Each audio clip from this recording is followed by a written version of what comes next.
क्या कभी ऐसा हुआ है कि किसी कॉम्पिटिटिव एग्जाम में मैथ्स का कोई सवाल गलत हो गया हो और बाद में पता चले कि गलती कैलकुलेशन की नहीं थी बल्कि एक बहुत ही बेसिक सी गिनती का कंफ्यूजन था? हाँ, मतलब जैसे वो फेमस फेंस पोस्ट एरर होता है, राइट? एग्जैक्टली तो दोस्तों, आज का हमारा ये जो डीप डाइव है ना, ये कुछ ऐसे ही कंफ्यूजन्स को दूर करने वाला है। क्योंकि अक्सर हम देखते हैं कि आरआरबी या एसएससी जैसे एग्जाम्स में लोग टाइम, स्पीड और डिस्टेंस के लंबे लंबे फॉर्मूलाज रट कर चले जाते हैं। बिल्कुल, और फिर एग्जाम हॉल के उस प्रेशर में सब कुछ दिमाग से ब्लैंक हो जाता है। सही बात है। तो आज हमारे पास एक बहुत ही कमाल का रिसोर्स है, एक पूरी मास्टर क्लास पीपीटी। ये रिसोर्सेज सच में इस टॉपिक को देखने का पूरा नजरिया बदल सकते हैं, क्योंकि हमारा मिशन यहाँ सिर्फ फॉर्मूलाज रटना नहीं है। हाँ, बल्कि हर एक शॉर्टकट के पीछे जो असली लॉजिक छुपा है ना, उसे समझना है। क्योंकि रटी हुई चीजें तो सबसे पहले भूलती हैं, बट अगर किसी कॉन्सेप्ट का क्यों और कैसे समझ आ जाए, मतलब उसका फाउंडेशन क्लियर हो, तो सवाल कितना भी घुमा के आए, आप सॉल्व कर ही लोगे। अरे बिल्कुल। और इसीलिए आज हम इस मास्टर क्लास का एकदम लाइन बाय लाइन ब्रेकडाउन करने वाले हैं। हम प्रॉपर्ली देखेंगे कि जो ट्रिक्स जादुई लगती हैं वो एक्चुअली काम कैसे करती हैं। तो चलिए शुरू करते हैं। Now we are on slide 1। Great. यहाँ स्लाइड का टाइटल है time, speed and distance master class, और सब टाइटल में लिखा है complete concept and shortcut revision for RRB SSC. इसमें क्लियरली बताया गया है कि हमें यहाँ line by line breakdown, text book versus shortcut method और लास्ट में एक रैपिड फायर रिवीजन मिलने वाला है। मतलब थ्योरी से लेकर प्रैक्टिस तक सब कुछ कवर्ड है इसमें। और ये स्ट्रक्चर ना किसी भी टॉपिक की डेप्थ में जाने के लिए बहुत इफेक्टिव होता है। पहले बेसिक्स, फिर उसे शॉर्टकट से एग्जाम रेडी बनाना। हाँ, और फिर प्रैक्टिस करके दिमाग में फिट कर लेना। तो चलिए बेसिक्स से ही आगे बढ़ते हैं। Now we are on slide 2। यहाँ कॉन्सेप्ट 2, रीचिंग अर्ली लेट, यानी जल्दी या देरी से पहुंचने का कॉन्सेप्ट दिया है। यहाँ पहले एक स्टैंडर्ड फॉर्मूला है। अच्छा। अगर कोई अपने ओरिजिनल स्पीड के किसी फ्रैक्शन से चले, लेट्स से a/b, और t घंटे पहले या बाद में पहुंचे, तो ओरिजिनल टाइम निकालने का फॉर्मूला यहाँ दिया है। Time is equal to a divided by a और b का difference multiplied by time. Right. और एक एग्जाम्पल भी है। अगर स्पीड 5/8 हो जाती है और 30 मिनट्स की देरी होती है, तो फॉर्मूला के हिसाब से 5 को 3 से डिवाइड किया, क्योंकि 8 और 5 का डिफरेंस 3 है, और फिर 30 से मल्टीप्लाई कर दिया, जो सॉल्व करके आएगा 50 मिनट्स। पर ऑनेस्टली बोलूं तो ये बहुत रटने वाला मेथड लगता है मुझे। बिल्कुल लगता है। एग्जाम में कौन याद रखेगा कि ऊपर ए आएगा या बी। और इसीलिए इस स्मार्ट अप्रोच यानी रेशियो मेथड दिया गया है। इसे एक लॉजिक की तरह समझना चाहिए दोस्तों। यहाँ लिखा है स्पीड 5/8 हो गई है। ओके। जिसका सीधा सा मतलब है कि अगर पहले स्पीड 8 यूनिट थी, तो अब घटकर 5 यूनिट हो गई है। यानी स्पीड का रेशियो है 8:5। अब एक सिंपल सी बात है, स्पीड और टाइम का रिलेशन हमेशा इनवर्स होता है ना। हाँ, मतलब अगर गाड़ी धीरे चलाएंगे तो टाइम ज्यादा लगेगा। Right, exactly. तो अगर स्पीड का रेशियो 8:5 है, तो टाइम का रेशियो अपने आप उसका उल्टा यानी 5:8 हो जाएगा। पहले 5 यूनिट टाइम लगता था, अब 8 यूनिट टाइम लग रहा है। अब इन दोनों टाइम का डिफरेंस देखो, 8 में से 5 गए, बचे 3 यूनिट। हाँ, 3 यूनिट का डिफरेंस आया। और सवाल में क्लियर दिया है कि लेट 30 मिनट्स हुए हैं। तो ये जो 3 यूनिट का एक्स्ट्रा टाइम लगा है, वही एक्चुअली 30 मिनट्स है। वेट, तो अगर 3 यूनिट का मतलब 30 मिनट्स है, इसका तो सीधा मतलब हुआ कि 1 यूनिट 10 मिनट्स के बराबर है। एकदम सही। और हमें निकालना क्या था? Original time, right? हमारा ओरिजिनल टाइम का रेशियो 5 यूनिट था, तो बस 5 को 10 से मल्टीप्लाई कर दो, सीधा 50 मिनट्स निकल कर आ गया। वाह, कोई ए, बी या टी याद रखने की जरूरत ही नहीं पड़ी। सिर्फ एक बेसिक अंडरस्टैंडिंग कि स्पीड और टाइम उल्टे चलते हैं। हाँ, और श्रोताओं, आपको समझ आ रहा है ना? ये एग्जाम के लिए एक्चुअली बहुत इंपॉर्टेंट है। ये लॉजिक तो दिमाग में एकदम फिट हो गया। पर अगली स्लाइड पर तो फिर से एक भारी भरकम फॉर्मूला दिख रहा है। Now we are on slide 3।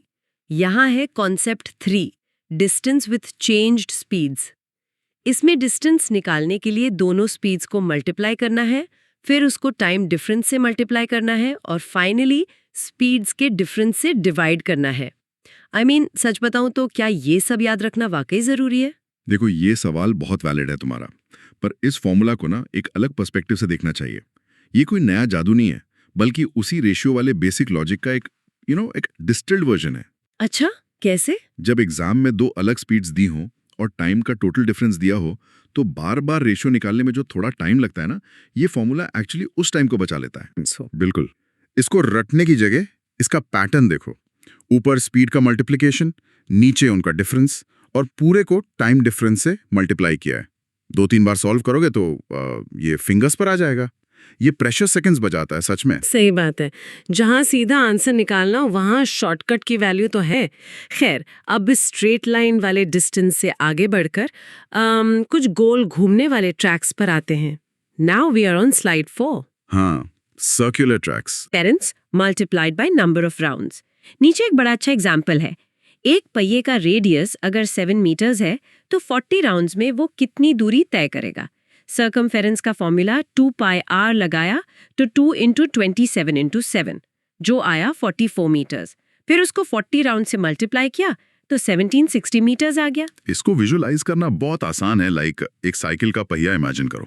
जब वो पहिया जमीन पर एक पूरा चक्कर लगाता है तो वो अपनी आउटर बाउंड्री यानी सर्कमफेरेंस के बराबर जमीन कवर करता है। बिल्कुल। अगर उस गोल पहिए को काट कर एक सीधी लाइन में जमीन पर बिछा दिया जाए तो उसकी लंबाई 2πr ही होगी।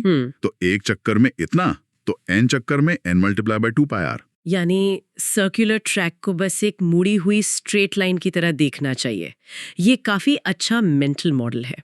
अब उस टॉपिक पर आते हैं जो मुझे लगता है सबसे ज्यादा उलझाता है। Now we are on slide 5। तुम रिलेटिव स्पीड की बात कर रही हो, right? Important point 2, overtaking and relative speed. यहाँ मीटिंग टाइम निकालने का फॉर्मूला है डिस्टेंस अपॉन रिलेटिव स्पीड। हाँ, एग्जैक्टली। ये रिलेटिव स्पीड का कॉन्सेप्ट एक्चुअल लाइफ में कैसे अप्लाई होता है? इसे ना किसी मैथ फॉर्मूला की तरह मत सोचो। इसे ऐसे देखो कि एक चीज दूसरी चीज के कंपैरिजन में कितनी तेजी से डिस्टेंस कम या ज्यादा कर रही है। जैसे अगर दो लोग एक ही डायरेक्शन में भाग रहे हैं तो पीछे वाले को आगे वाले को पकड़ने के लिए थोड़ा तो तेज भागना पड़ेगा ना। हाँ, लॉजिकली। और जो उनकी स्पीड का डिफरेंस होगा एक्चुअली वही वो स्पीड है जिससे उनके बीच की दूरी कम हो रही है। आई सी। इसको अगली स्लाइड के एग्जाम्पल से देखते हैं, ज्यादा क्लियर होगा। Now we are on slide 6। यहाँ है एग्जाम्पल 1, कैचिंग द थीफ। मान लीजिए 800 मीटर की दूरी पर एक चोर है। पुलिस 9 मीटर्स पर सेकंड से भाग रही है और चोर 7 मीटर्स पर सेकंड से। दोनों सेम डायरेक्शन में है। राइट। तो यहाँ रिलेटिव स्पीड यानी डिफरेंस हुआ 2 मीटर्स पर सेकंड। पकड़ने का टाइम होगा टोटल डिस्टेंस यानी 800 डिवाइडेड बाय रिलेटिव स्पीड यानी 2, आ गया 400 सेकंड्स। ये तो जैसे रियल लाइफ में हम किसी दोस्त को पीछे से दौड़कर पकड़ते हैं, बिल्कुल वैसा ही है। एग्जैक्टली। इसकी डेप्थ समझो। पुलिस 9 की स्पीड से आगे बढ़ रही है, पर चोर भी तो 7 की स्पीड से आगे खिसक रहा है ना। इसका मतलब पुलिस हर सेकंड में चोर के सिर्फ 2 मीटर ही करीब आ पा रही है। हाँ, क्योंकि 7 मीटर तो चोर ने ऑलरेडी कवर कर लिया। सही पकड़ा। जो असली फासला हर सेकंड कम हो रहा है वो सिर्फ 2 मीटर का है। इसीलिए 800 मीटर के गैप को कम करने के लिए 400 सेकंड्स लगेंगे। ये तो बिना फॉर्मूला के भी दिमाग में बैठ जाता है। पर क्या हो जब सवाल में सीधे स्पीड दी ही ना हो? Now we are on slide 7। यहाँ लिखा है complex application, the police and thief ratio. ये उसी कॉन्सेप्ट का थोड़ा एडवांस्ड रूप है। यहाँ पुलिस और चोर के बीच का गैप 1050 मीटर्स है। ओके। स्पीड का कुछ फ्रैक्शन दिया था जिसको क्रॉस मल्टीप्लाई करके एक फाइनल रेशियो निकाला है 94:59। यहाँ एक बहुत बड़ा स्टेटमेंट लिखा है कि distance is directly proportional to speed. ये अचानक कैसे हुआ? यही तो इस पूरी मास्टर क्लास का असली एसेंस है। यहाँ फोकस करो इस बात पर कि टाइम यहाँ कांस्टेंट है। पुलिस और चोर दोनों एक ही टाइम पर दौड़ना शुरू करते हैं और जब पुलिस चोर को पकड़ती है दौड़ खत्म होती है। यानी दोनों एकदम सेम टाइम ड्यूरेशन के लिए भागे हैं। हाँ, ये बात तो है। अब कॉमन सेंस की बात है, जब टाइम सेम हो तो जो तेज भागेगा वो ज्यादा दूर जाएगा। अच्छा, तो क्योंकि टाइम बराबर है इसीलिए जिस रेशियो में उनकी स्पीड है यानी 94:59 उसी रेशियो में उन्होंने एक्चुअल डिस्टेंस भी कवर किया होगा। एब्सोल्युटली। अब ध्यान से देखो, पुलिस ने 94 यूनिट डिस्टेंस कवर किया और चोर ने 59 यूनिट। इन दोनों के बीच का डिफरेंस कितना है? 35 यूनिट। और सवाल में क्लियर था कि दोनों के बीच का शुरुआती फासला 1050 मीटर्स था। पुलिस ने यही 1050 मीटर्स तो एक्स्ट्रा दौड़ा है ना चोर को पकड़ने के लिए। मतलब ये 35 यूनिट का डिफरेंस ही एक्चुअली 1050 मीटर्स के बराबर है। तो अगर 35 यूनिट 1050 मीटर्स है तो 1 यूनिट हुआ 30 मीटर्स। बिल्कुल। और सवाल में पूछा है पकड़े जाने से पहले चोर ने कितनी दूरी तय की। चोर का रेशियो 59 यूनिट था, तो 59 को 30 से मल्टीप्लाई कर दिया, आया 1770 मीटर्स यानी 1.77 किलोमीटर्स। अब सोचो अगर हम इसको किसी पुराने टेक्स्ट बुक वाले एक्स मेथड से करते तो कितना लंबा जाता। पर क्योंकि हमें समझ आ गया कि टाइम कांस्टेंट है, हमने रेशो से इस कॉम्प्लेक्स सवाल को सेकंडों में उड़ा दिया। सच में ये एक आहा मोमेंट था। अब इस स्पीड और रेशियो के बाद उस टॉपिक पर आते हैं जिसका मैंने स्टार्टिंग में जिक्र किया था। Now we are on slide 8। 0.3 counting poles in a distance, खंभे गिनना। फॉर्मूला है डिस्टेंस बराबर n-1 मल्टीप्लाइड बाय x, जहां n खंभों की गिनती है और x उनके बीच की दूरी। हाँ, मेरा सवाल ये है कि हम सीधा टोटल डिस्टेंस को गैप से डिवाइड क्यों नहीं कर देते। ये -1 का क्या चक्कर है इसमें? ये बहुत लोगों को कंफ्यूज करता है। इसी को फेंस पोस्ट एरर कहते हैं। तुम खुद इमेजिन करो, एक सड़क पर पेड़ लगाने, पहला पेड़ तुम बिल्कुल स्टार्ट में लगाओगी, यानी 0 मीटर पर। क्या उस पहले पेड़ तक पहुंचने के लिए तुमने कोई डिस्टेंस तय किया? दुए तो तुझ शुरू होती है जब मैं पहले पेड़ से दूसरे पेड़ की तरफ आगे बढ़ती हूँ। एग्जैक्टली। अगर 100 मीटर की सड़क है और हर 10 मीटर पर एक पेड़ लगाना है तो 100 को 10 से डिवाइड करने पर 10 आता है। पर ये 10 एक्चुअली पेड़ नहीं है, ये 10 पेड़ों के बीच के गैप्स हैं। हर गैप के एंड में एक पेड़ है, यानी 10 पेड़। पर एक पेड़ तो हमने शुरू में 0 पर लगाया था ना, तो टोटल 11 हो गए। ये बहुत ही ब्रिलियंट एग्जाम्पल है। इस स्लाइड के क्वेश्चन में भी टोटल डिस्टेंस 5400 मीटर्स है और खंभों के बीच की दूरी 90 मीटर्स है। तो 5400 को 90 से डिवाइड किया तो 60 गैप्स आते हैं। पर क्योंकि पहला खंभा 0 पर है तो टोटल खंभे 60 + 1 यानी 61 होंगे। गिनती हमेशा एक कम से शुरू होती है, ये बात दिमाग में बैठा लेनी चाहिए। एकदम सही। चलो अब इसके बाद कुछ ट्रेन्स वाले कॉन्सेप्ट्स देख लेते हैं। Now we are on slide 9.4, trains in opposite directions. यहाँ ऑपोजिट डायरेक्शन से आती हुई 2 ट्रेन्स हैं। क्रॉस करने का टाइम निकालने का फॉर्मूला है time to cross is equal to a + b divided by x + y, जहां a और b ट्रेन की लंबाई है और x और y उनकी स्पीड। हाँ, एग्जाम्पल दिया है 150 मीटर और 350 मीटर की 2 ट्रेन्स हैं। स्पीड है 10 मीटर्स पर सेकंड और 15 मीटर्स पर सेकंड। आंसर निकालने के लिए लंबाई को जोड़ा, 500 आया, और स्पीड्स को जोड़ा, 25 आया। 500 डिवाइडेड बाय 25 हुआ 20 सेकंड्स। यहाँ भी रिलेटिव स्पीड वाला वही लॉजिक काम कर रहा है ना जो पुलिस चोर में था, बस यहाँ डायरेक्शन ऑपोजिट है। बिल्कुल।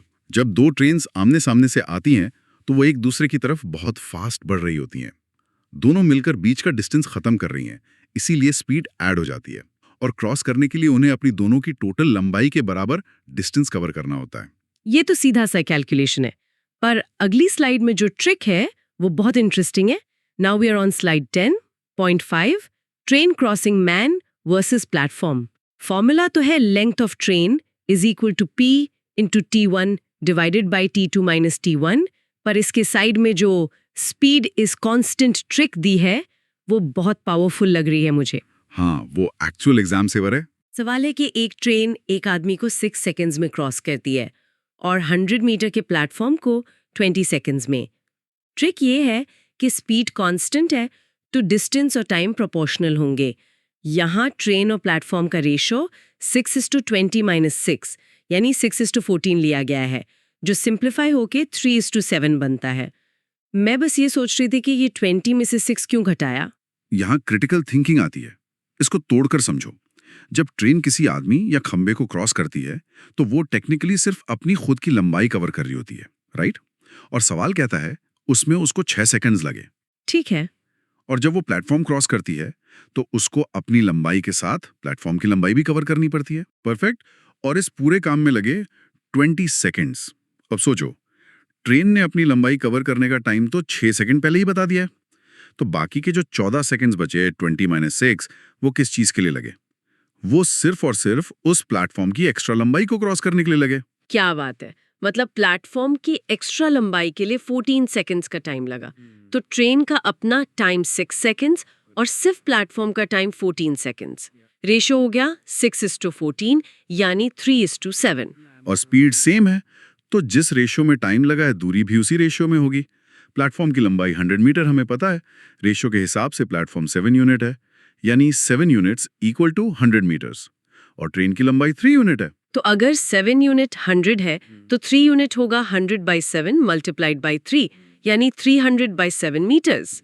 बिना एक्स वाई माने हमने सिर्फ टाइम को डिवाइड करके ये दूरी निकाल ली। कमाल है। चलिए इसी से मिलता जुलता एक और सिनेरियो देखते हैं। Now we are on slide 11। Right. Point 6, same length same direction. अगर दो ट्रेन्स सेम लंबाई की हैं और सेम डायरेक्शन में जा रही हैं और एक आदमी को 10 सेकंड और 15 सेकंड में क्रॉस करती हैं, तो एक दूसरे को क्रॉस करने का फॉर्मूला है 2 × t1 × t2 divided by t2 - t1।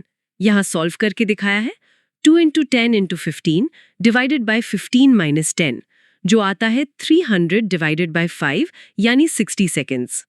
और इसी का एक ऑपोजिट सिनेरियो भी है अगली स्लाइड पर। Now we are on slide 12। Point 7, same length opposite directions. Right, यहाँ सब कुछ सेम है, बस डायरेक्शन ऑपोजिट है, यानी आमने सामने। यहाँ फॉर्मूला भी लगभग पिछले जैसा ही है, बस डिनोमिनेटर में माइनस की जगह प्लस आ गया है। फॉर्मूला है 2 × t1 × t2 divided by t1 + t2। Example solve किया है 2 × 10 × 15 डिवाइडेड बाय 10 + 15, जो 300/25 यानी 12 सेकंड्स बनता है। इन दोनों स्लाइड्स को याद रखना बहुत आसान हो जाएगा अगर इनको एक मैट्रिक्स में डाल दें, जो इस मास्टर क्लास की नेक्स्ट स्लाइड में एक्चुअली किया हुआ है। Now we are on slide 13, synthesis, the train direction matrix. हाँ, यहाँ एक प्रॉपर कंक्लूजन दिया गया है। ये मैट्रिक्स पूरी ट्रेन रिलेटिविटी का एकदम निचोड़ है। इसको बस ऐसे याद रखो, जब ट्रेन्स सेम डायरेक्शन में चलती हैं तो रिलेटिव स्पीड कम हो जाती है। वो एक दूसरे को धीरे धीरे क्रॉस करती हैं, टाइम ज्यादा लगेगा, इसीलिए डिनोमिनेटर छोटा होना चाहिए, यानी टाइम को सबट्रैक्ट करना है, t2 - t1। Make sense. और वही दूसरी तरफ जब ऑपोजिट डायरेक्शन से आती हैं तो पलक झपकते ही क्रॉस कर जाती हैं, टाइम कम लगेगा, इसीलिए डिनोमिनेटर बड़ा होना चाहिए, यानी टाइम को ऐड करना है, t1 + t2। लॉजिक एकदम सॉलिड है इसका। सेम डायरेक्शन यानी धीमा, क्रॉस करना इसलिए माइनस, ऑपोजिट यानी तेज क्रॉस करना इसलिए प्लस। चलिए अब सेक्शन 4 पर आते हैं। Now we are on slide 14। Point 8, train passing successive platforms. एक 150 मीटर के ट्रेन एक 200 मीटर के प्लेटफॉर्म को 15 सेकंड्स में क्रॉस करती है, तो 350 मीटर प्लेटफॉर्म को कितने टाइम में क्रॉस करेगी? फॉर्मूला यहाँ काफी कॉम्प्लेक्स है। Time taken is L + y divided by L + x और पूरे को t1 से मल्टीप्लाई किया है। सॉल्व करके 150 + 350 डिवाइड बाय 150 + 200 × 15, जो 500/350 × 15 बनकर 150/7 सेकंड्स आता है। देखो, फॉर्मूला टेक्निकली गलत नहीं है, पर प्रेशर में ब्रैकेट्स x और y सब कंफ्यूज करते हैं। इसका स्मार्ट अप्रोच देखना जरूरी है। Now we are on slide 15, smart approach, proportionality shortcut. इसमें सिंपल लिखा है कि ट्रेन की स्पीड कांस्टेंट है तो डिस्टेंस और टाइम प्रोपोर्शनल होंगे। तो इसको बिना फॉर्मूला के कैसे सोचेंगे हम? देखो, पहले केस में ट्रेन अपनी लंबाई 150 और पहला प्लेटफॉर्म 200 क्रॉस कर रही है, टोटल दूरी 350। दूसरे केस में अपनी लंबाई 150 और दूसरा प्लेटफॉर्म 350 क्रॉस करेगी, टोटल दूरी 500, और ट्रेन की अकेले लंबाई तो 150 है ही। अगर हम इन तीनों का रेशो देखें, 150, 350 और 500 का 50 से काटने पर ये सीधा 3:7:10 बनता है। ओह, अब तो गेम एकदम क्लियर हो गया। पहले प्लेटफॉर्म वाला केस यानी टोटल दूरी 7 यूनिट्स थी और सवाल में था कि उसमें 15 सेकंड लगे, यानी 7 unit equal to 15 seconds. Exactly. और दूसरे प्लेटफॉर्म का टाइम निकालना है जिसका डिस्टेंस रेशियो 10 यूनिट है। अगर 7 यूनिट 15 सेकंड है तो 10 यूनिट कितना? 15/7 को 10 से मल्टीप्लाई कर दो, आ गया 150/7 सेकंड्स। ये नंबर्स में मैथ करने से तो बहुत ही फास्ट है। ये प्रोपोर्शनैलिटी का रूल सच में एक मास्टर की लगता है। इसे एक और जगह टेस्ट करते हैं। Now we are on slide 16, point 9, distance difference on meeting. हाँ, ये भी आम सवाल है। दो लोग आमने सामने आ रहे हैं, एक की स्पीड 75 km/h है, दूसरे की 90 km/h। मिलने पर पता चलता है कि तेज चलने वाले ने 135 किलोमीटर ज्यादा ट्रैवल किया है। टोटल डिस्टेंस बताओ। स्टैंडर्ड फॉर्मूला है a + b/a - b multiplied by d, पर यहाँ भी शॉर्टकट दिया है। और वो शॉर्टकट फिर से उसी लॉजिक पर बेस्ड है। दोनों ने एक ही टाइम पर चलना शुरू किया और जब मिले टाइम सेम था, मतलब टाइम कांस्टेंट है, तो दूरी और स्पीड डायरेक्टली प्रोपोर्शनल हुए। स्पीड है 75 और 90, रेशो बना 5:6। यानी धीमे वाले ने 5 यूनिट दूरी तय की और तेज वाले ने 6 यूनिट। डिफरेंस आया 1 यूनिट। सही पकड़ा। और सवाल में ये डिफरेंस 135 किलोमीटर दिया है, तो 1 यूनिट हो गया 135 किलोमीटर्स। टोटल डिस्टेंस दोनों का सम होगा, यानी 5 + 6 = 11 यूनिट्स। तो 11 × 135 करना है, जो 1485 किलोमीटर आता है। बिना किसी भारी फॉर्मूला के हमने आंसर निकाल लिया। Very impressive. चलिए अब नेक्स्ट कॉन्सेप्ट देखते हैं जिसके बिना पेपर पूरा नहीं होता। Now we are on slide 17. Point 10, calculating stoppage time. Yes, रुक रुक कर चलने वाली ट्रेन। हाँ, फॉर्मूला है u - v/u। एग्जाम्पल है कि बिना रुके स्पीड 90 है और रुकने पर एवरेज 60 आती है। स्टॉपेज निकालने के लिए 90 - 60 को 90 से डिवाइड किया, 30/90 यानी 1/3 आया। घंटे को मिनट बनाया, 60 से गुणा करके तो 20 मिनट्स आ गया। पर मेरा एक कंसेप्चुअल सवाल है, यहाँ हमेशा नीचे डिनोमिनेटर में u यानी बिना रुके वाली स्पीड ही क्यों रखते हैं? ये पूरे एपिसोड का शायद सबसे अच्छा सवाल है। इसे वेस्टेड पोटेंशियल के नजरिए से देखो। U यानी 90 km/h उस ट्रेन की असली क्षमता है। वो 1 घंटे में 90 किलोमीटर जा सकती थी, पर स्टेशंस पर रुकने की वजह से उसने 1 घंटे में सिर्फ 60 किलोमीटर कवर किया। ओके, उसने सिर्फ 60 किलोमीटर का सफर तय किया उस 1 घंटे में। अब सोचो, अगर ट्रेन बिना रुके 90 की स्पीड से ही चलती तो उसको ये 60 किलोमीटर तय करने में एक्चुअल में कितना टाइम लगता? 60 को 90 से डिवाइड करो, 2/3 घंटे यानी 40 मिनट। वेट, ओह, मतलब जो सफर असली में सिर्फ 40 मिनट में हो जाना चाहिए था, रुक रुक कर आने की वजह से उसने पूरा 1 घंटा यानी 60 मिनट ले लिया। Bang on. तो बाकी के 20 मिनट्स ट्रेन क्या कर रही थी? वो स्टेशन पे खड़ी थी। इसलिए हम हमेशा ओरिजिनल स्पीड को बेस मानते हैं, क्योंकि हम देख रहे हैं कि ट्रेन अपनी मैक्सिमम स्पीड के कंपैरिजन में कितना टाइम वेस्ट कर रही है। फॉर्मूला u - v/u बस उसी 20 मिनट के वेस्ट टाइम का मैथमेटिकल फॉर्म है। वाओ, ये वेस्ट पोटेंशियल वाला लॉजिक मैं लाइफ में कभी नहीं भूलने वाली। Now we are on slide 18. Point 11, distance with changed speed, s। यहाँ फॉर्मूला है distance is equal to s into t1 into t2 upon t1 minus t2। Example है कि स्पीड अगर 20 km/h बढ़ा दी जाए तो टाइम 3 घंटे से घटकर 2 घंटे हो जाता है। दूरी क्या है? 20 को मल्टीप्लाई किया 3 इंटू 2 अपॉन 3 माइनस 2 से, यानी 20 इंटू 6, आंसर 120 किलोमीटर। ये भी एसेंशियली कांस्टेंट्स का ही खेल है। डिस्टेंस यहाँ कांस्टेंट है। जब टाइम कम लग रहा है तो स्पीड बड़ी होगी। ये उन क्वेश्चंस का ब्रह्मास्त्र है जहां आपको एग्जैक्ट पहली और नई स्पीड नहीं पता, सिर्फ चेंज पता है और दोनों टाइम्स पता है। चलिए इस मास्टर क्लास के आखिरी और सबसे इम्पोर्टेंट पड़ाव पर चलते हैं, रिवीजन और practice. Now we are on slide 19, rapid fire revision, the golden rules. Exam से ठीक पहले याद रखने वाले टेक अवेज रिपीट कर देता हूं। पहला, प्रोपोर्शनैलिटी का रूल। चेक करो कांस्टेंट क्या है। टाइम कांस्टेंट है तो distance and speed directly proportional. Speed constant है तो distance and time directly proportional. और अगर डिस्टेंस कांस्टेंट है तो स्पीड और टाइम इनवर्सली प्रोपोर्शनल। राइट। दूसरा रूल रिलेटिव स्पीड का, सेम डायरेक्शन में सब्ट्रैक्ट करो, ऑपोजिट डायरेक्शन में ऐड करो। और तीसरा, स्टॉपेज हैक। स्टॉपेज टाइम निकालने के लिए दोनों स्पीड्स का डिफरेंस को फास्ट स्पीड से डिवाइड करो और 60 से मल्टीप्लाई कर दो। ये समरी एकदम माइंड में प्रिंट हो जानी चाहिए। चलो दोस्तों, क्विकली टेस्ट करते हैं। Now we are on slide 20, practice questions 1 to 3। Question 1, चोर 500 मीटर दूर है, पुलिस 10 की स्पीड और चोर 8 की स्पीड से भाग रहे हैं, सेम डायरेक्शन में। टाइम क्या होगा? रिलेटिव स्पीड 2 हुई, 500/2 यानी 250 seconds. Option B correct, perfect. Question 2, opposite direction train crossing formula. Opposite है तो ऐड होगा, यानी डिनोमिनेटर में plus. Formula a + b upon x + y। Option C correct. Question 3, train speed stop के कारण 80 से 60 हो जाती है। स्टॉपेज टाइम 80 - 60 डिवाइड बाय 80 यानी 20/80, जो कि 1/4 आवर्स है। मिनट्स में किया तो 15 मिनट। Option A. एकदम सही। Now we're on slide 21. Practice questions 4 and 5 and final takeaway. Question 4. 14-meter radius wheel, 10 rounds का distance. Circumference 2 pi r से आया 88 meters. 10 राउंड हुए तो 88 into 10 यानी 880 meters. Option B. Question 5.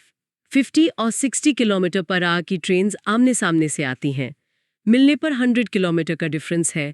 Total distance, speed ratio 5:6, difference 1 unit जो कि 100 kilometre दिया है। टोटल डिस्टेंस 11 यूनिट्स, 11 into 100 यानी 1100 किलोमीटर। ऑप्शन ए करेक्ट है। और इसके साथ ही स्लाइड के एंड में एक बहुत प्यारा फाइनल टेक अवे दिया है। Success is constant when revision is proportional, keep practising. यानी अगर आप चाहते हैं कि सक्सेस कांस्टेंट रहे तो अपना रिवीजन उसी प्रोपोर्शन में बढ़ाते रहिए श्रोताओं। और आज जाने से पहले एक थॉट एक्सपेरिमेंट देकर जा रहा हूं। अगर 2 ट्रेन्स सेम डायरेक्शन में जा रही हैं बट एक ट्रेन दूसरी से एग्जैक्ट डबल लंबी है तो रिलेटिव स्पीड और क्रॉसिंग टाइम को रेशियो के थ्रू कैसे निकालोगे, इसे सोचना जरूर। और यही हमारा आज का गोल था। ये जो टाइम, स्पीड और डिस्टेंस जैसा टॉपिक है, ये एक्चुअली कोई बोरिंग नंबर्स नहीं है। जब हम इसका क्यों और कैसे समझ जाते हैं ना, तो मैथ्स प्रैक्टिकली दुनिया देखने का एक नया लेंस बन जाता है। तो इस लेंस को